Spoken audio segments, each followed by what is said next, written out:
Om Swastiastu. Assalamualaikum warahmatullahi wabarakatuh.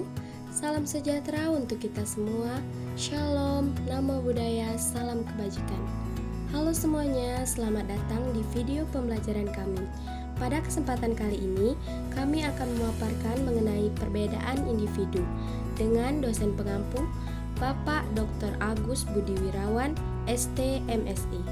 Kami dari kelompok 1 dengan anggota kelompok Kade Eva Puspitarini, Nikade Metri Dwi Payani, Ninengah Wulandari, dan Komang Guniarta.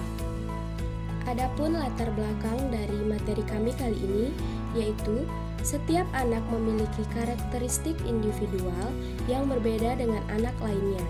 Meski lahir dari rahim yang sama, dibesarkan dalam lingkungan yang sama, bisa saja setiap anak tumbuh dan berkembang menjadi pribadi yang berbeda, baik dari segi fisik, psikologis, sosial maupun moral spiritual. Di antara faktor psikologis anak didik yang perlu diperhatikan dalam pembelajaran antara lain intelijensi, emosi, motivasi, minat, dan gaya belajar. Yang pertama yaitu intelijensi. Intelijensi atau kecerdasan intelektual adalah suatu kemampuan mental yang melibatkan proses berpikir secara rasional. Beberapa para ahli mendefinisikan intelijensi secara berbeda-beda. Yang pertama menurut Santroch tahun 2008. Menurut beliau, intelijensi merupakan kemampuan dalam menyelesaikan masalah serta menyesuaikan diri dan belajar dari pengalaman hidup. Yang kedua yaitu menurut David Webster tahun 1958. Menurut beliau, intelijensi mendefinisikan sebagai kemampuan untuk memahami dunia, bertindak secara terarah, berpikir secara rasional, dan menggunakan sumber daya secara efektif saat menghadapi masalah dan tantangan. Sedangkan menurut Walter dan Gardens tahun 1986 mendefinisikan intelijensi sebagai serangkaian kemampuan-kemampuan yang memungkinkan individu memecahkan masalah atau produk sebagai konsekuensi eksistensi suatu budaya tertentu. Sedangkan menurut Ormrod tahun 2008 mengemukakan bahwa intelijensi merupakan kemampuan untuk mengaplikasikan secara fleksibel pengetahuan dan pengalaman yang telah diperoleh untuk menghadapi tugas-tugas baru yang menantang. Bagian B yaitu emosi. Emosi adalah kondisi psikologis yang dapat berupa perasaan positif atau negatif yang memengaruhi aspek psikologis lainnya dan proses belajar. Emosi positif seperti senang dan bahagia mendukung pembelajaran, sementara emosi negatif seperti cemas dan marah dapat menghambatnya. Dalam pendidikan, pendidik perlu membangkitkan emosi positif siswa agar mereka merasa antusias dalam belajar. Kecerdasan emosional siswa dapat bervariasi akibat pengalaman dan perlakuan yang diterima yang mempengaruhi pembinaan emosi mereka. Selanjutnya yaitu motivasi. Motivasi adalah keadaan internal yang membangkitkan, mengarahkan, dan mempertahankan perilaku untuk mencapai tujuan tertentu. Studi tentang motivasi meneliti bagaimana dan mengapa orang melakukan tindakan, waktu yang dibutuhkan untuk memulai kegiatan, serta ketahanan siswa dalam mencapai tujuan mereka. Motivasi belajar adalah kekuatan yang menggerakkan dan mengarahkan kegiatan belajar, mendorong siswa untuk mencari informasi dan menyelesaikan tugas. Motivasi dapat dibedakan menjadi motivasi intrinsik dan motivasi ekstrinsik. Yang pertama yaitu motivasi intrinsik. Motivasi intrinsik adalah motivasi internal untuk melakukan sesuatu demi hal itu sendiri, seperti sebuah tujuan yang sesuai dengan kegiatan itu sendiri. Misalnya, seorang siswa belajar dengan keras karena ia menyukai materi yang dipelajarinya untuk bisa menguasai materi tersebut. Siswa termotivasi secara intrinsik mungkin terlibat dalam suatu aktivitas karena aktivitasnya itu memberikan kesenangan, membantu mereka mengembangkan keterampilan yang dirasa penting, atau tampak secara etika dan moral benar untuk dilakukan. Yang kedua yaitu motivasi ekstrinsik. Motivasi ekstrinsik adalah kekuatan yang menggerakkan individu melakukan sesuatu untuk mendapatkan sesuatu yang lain di luar kegiatan yang dilakukan. Motivasi ekstrinsik seringkali dipengaruhi oleh insentif eksternal seperti penghargaan dan hukuman. Selanjutnya yaitu minat. Minat adalah ketertarikan dan preferensi pada suatu hal atau aktivitas tanpa paksaan, yang mencerminkan hubungan antara diri sendiri dan objek di luar diri. Semakin kuat hubungan tersebut, semakin besar minat yang dirasakan. Minat dapat diekspresikan melalui pernyataan atau partisipasi dalam aktivitas seperti belajar. Adapun jenis-jenis minat, yang pertama ada minat situasional dan yang kedua ada minat pribadi. Minat situasional dipicu oleh sesuatu dari lingkungan sekitar, seperti hal-hal yang baru, berbeda, tak terduga, menantang, sering menghasilkan minat situasional dan hal-hal yang melibatkan tingkat aktivitas yang tinggi atau emosi yang kuat. Sedangkan minat pribadi adalah minat yang bersifat jangka panjang dan relatif stabil pada suatu topik atau aktivitas. Dan yang terakhir yaitu gaya belajar. Gaya belajar merujuk pada cara masing-masing anak atau peserta didik menyerap dan memahami pelajaran yang bervariasi antara individu. Ada 3 jenis gaya belajar utama. Yang pertama yaitu gaya belajar visual. Gaya belajar visual, siswa lebih suka materi yang disajikan secara grafis, seperti tulisan di papan, slide atau gambar, sehingga mereka dapat membaca untuk memahami. Yang kedua yaitu gaya belajar auditif. Siswa lebih mudah memahami materi melalui penjelasan lisan, diskusi atau rekaman suara. Dan yang terakhir yaitu gaya belajar taktil. Gaya belajar taktil yaitu siswa lebih suka belajar dengan melakukan aktivitas seperti menggambar, membuat mind map, atau melakukan percobaan. Nah, adapun aspek-aspek yang mempengaruhi gaya belajar, yang pertama yaitu budaya. Keragaman pelajar mencangkup perbedaan yang ada di antara siswa yang dipengaruhi oleh budaya, etnis, dan nilai-nilai dari lingkungan mereka. Budaya mencakup pengetahuan, sikap, nilai, dan adat istiadat yang membentuk identitas kelompok sosial. Ketika siswa memasuki kelas, mereka membawa nilai dan keyakinan dari budaya rumah mereka yang dapat mendukung atau mengganggu proses pembelajaran, terutama jika ada ketidakcocokan antara budaya rumah dan budaya sekolah. Yang kedua yaitu budaya dan dampaknya kepada perbedaan individu. Budaya memainkan peran penting dalam membentuk cara individu memandang diri sendiri, berinteraksi dengan orang lain, dan menentukan nilai-nilai yang dianggap berharga. Yang ketiga yaitu perbedaan bahasa. Dalam kelas, siswa seringkali memiliki beragam bahasa dan dialek yang merupakan bagian integral dari budaya rumah mereka.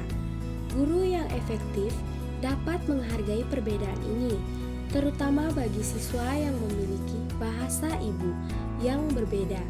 Perbedaan bahasa seharusnya tidak menjadi penghalang antara rumah dan sekolah. Yang keempat yaitu jenis kelamin. Jenis kelamin dapat mempengaruhi pembelajaran, namun seringkali perbedaan ini diabaikan di kelas. Anak perempuan cenderung lebih ekstrovert, cemas, pengertian, kurang asertif, dan memiliki harga diri yang sedikit lebih rendah dibandingkan anak laki-laki. Karakteristik ini bisa terbentuk dari sikap dan perilaku orang tua serta lingkungan. Yang kelima yaitu status sosial ekonomi. Status sosial ekonomi atau SES mencangkup variabel seperti pendapatan, pendidikan, dan pekerjaan orang tua, dan berpengaruh pada prestasi belajar siswa. Anak dengan SES rendah cenderung memiliki prestasi belajar yang lebih rendah, dipengaruhi oleh faktor-faktor seperti rendahnya nutrisi, stres emosional, pengalaman awal yang minim, penolakan dari teman, dan rendahnya keterlibatan orang tua. Nah, itulah tadi penjelasan dari perbedaan individual. Selanjutnya, mari simak bersama hasil studi visit kelompok 1 ke Smanor Tadulako. Kali ini kami berkesempatan mewawancarai seorang guru agama Hindu di Smanor Tadulako.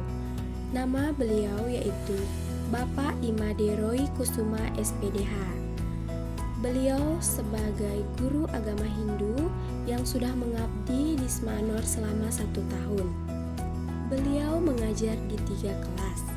Setiap kelasnya memiliki siswa agama Hindu yang sangat minim karena sekolah ini adalah sekolah yang terkhusus untuk jurusan olahraga. Di kelas 1 beliau mengajar 5 orang siswa, di kelas 2 1 orang siswa, dan di kelas 3 2 orang siswa. Nah, intelijensi siswa di kelas ini seperti apa ya? Menurut Bapak, intelijensi di setiap kelas berbeda-beda. Setiap siswa memiliki intelijensi dan kemampuannya masing-masing. Intelijensi siswa Smanor bisa dikatakan rata-rata. Pemahaman para siswa agak kurang di mata pelajaran agama Hindu. Cara Pak Made mengatasi intelijensi siswa yang berbeda, yang pertama yaitu pengajaran individu, yang kedua membentuk kelompok belajar, dan yang ketiga metode pengajaran yang variatif. Selanjutnya yaitu kondisi emosional. Kondisi emosional siswa berbeda setiap harinya. Semua tergantung dari keadaan siswa dan lingkungan belajarnya. Cara Pak Made membangkitkan dan memelihara emosi positif siswa yaitu memberikan ice breaking untuk memecahkan suasana dan mengajar dengan semangat serta melakukan metode pengajaran yang variatif.